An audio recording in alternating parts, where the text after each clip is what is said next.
बिस्मिल्लाहिर्रहमानिर्रहीम। ये हमारे पास करेक्टरिस्टिक ऑफ ऑप्टिकल सेंसर के फोर्थ वन जो वीडियो है, ये हम अब बताते हैं कि इमेज के क्वालिटी को हम रिमोट सेंसिंग में किस तरह या सेंसर में हम किस तरह उसको डिफ़ाइन करते हैं, उसको देख सकते हैं। हमारे पास फ़र्स्ट ऑफ़ ऑल है स्पेशल रेजोल्यूशन। स्पेशल रेजोल्यूशन जो हमारे पास है वो हमें ये बताती है कि एक इमेज में हमारे पास कितने एलिमेंट होते हैं। उसमें जितना ज़्यादा एरिया होगा उतना ज़्यादा ही उसमें चीज़ें होंगे, यानी उसमें ऑब्जेक्ट के types of object built up area होगा, उसमें हमारे पास रोड होंगे, उसमें हमारे पास फैक्ट्रीज होंगे। अगर एरिया कम होगा तो उसमें हमारे पास चीज़ें कम होंगे।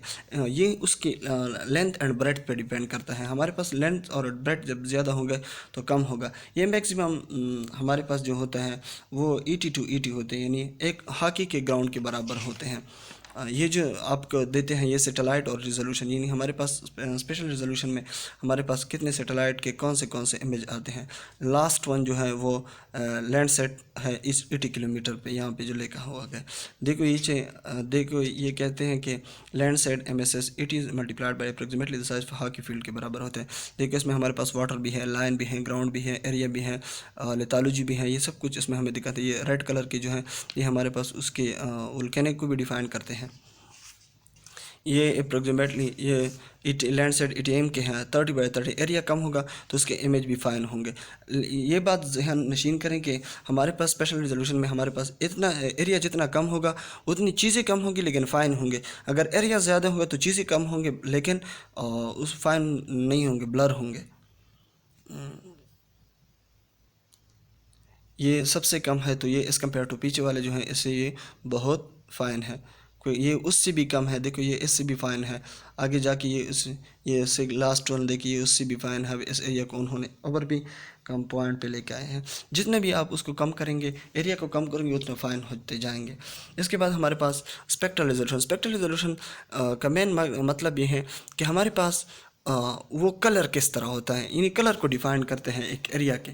और यानी the फाइनर the spectral resolution the narrow the wavelength range for spectrum. अगर एक एरिया हमारे पास जितना फाइन होगा, जितना एरिया कम नैरो और कम होगा, उतना उसके वेवलेंथ रेंज जो है वो पर्टिकुलरली उस चैनल के दरमियान ज़्यादा होंगी, यानी उसकी फाइनेंस ज़्यादा होगी। एक चीज़ हम नज़दीकी से देखें तो चीज़ छोटी होती है लेकिन उसको फाइन के ज़रिए होती है। ब्लू, ग्रीन, रेड ये हमारे पास बेसिक कलर है।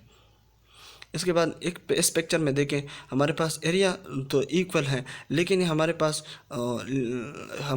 ब्लैक एंड वाइट इमेज है, सिंगल सेंसिंग डिवाइस है। इसमें डिवाइस अगर ज़्यादा होंगे, blue plus green plus image, यानी 0.4 से लेकर 0.5 तक दिए हैं। अगर इसमें बैंड ज़्यादा होंगे, इसमें देखो 0.5 0.6 दोनों बैंड देखा कलर फिल्म लेकर होंगे, लेकिन इसमें कलर नहीं है, वाइट एंड ब्लैक में है।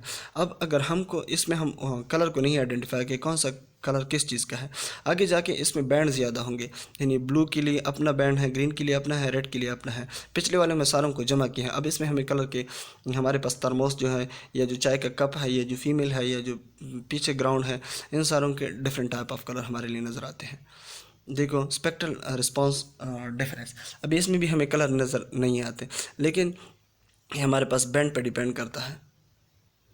आगे इसके कुछ टाइप है जिसको हमने on the basis of data device किया है, या on the basis of spectral resolution यहाँ फाइनर और कलर के ज़रिए हमने डिवाइड किया है।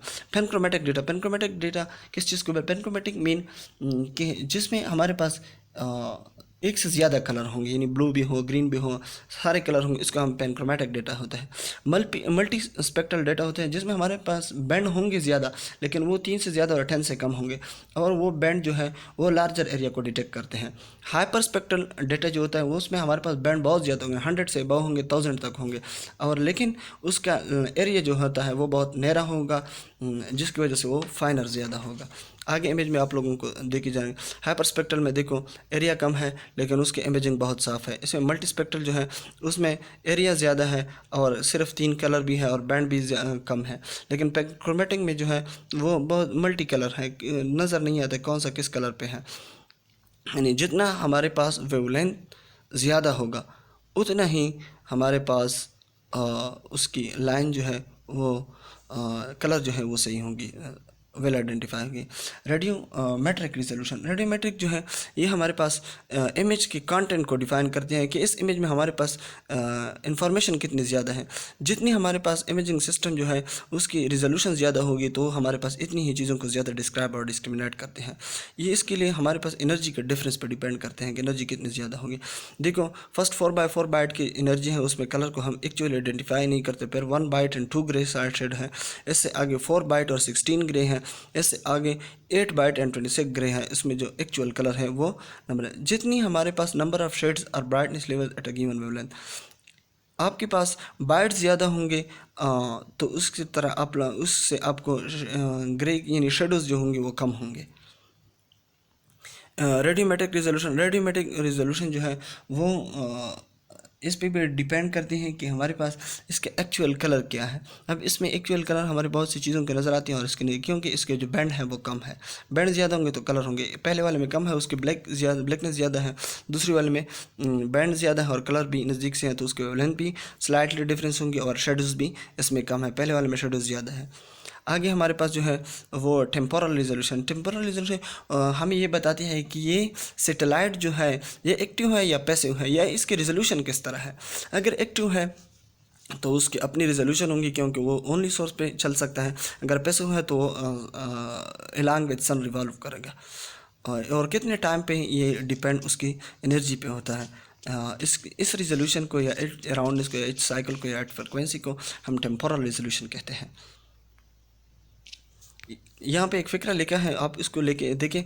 Note the earth is also rotating to east, mean satellite does not pass over the path same path next time.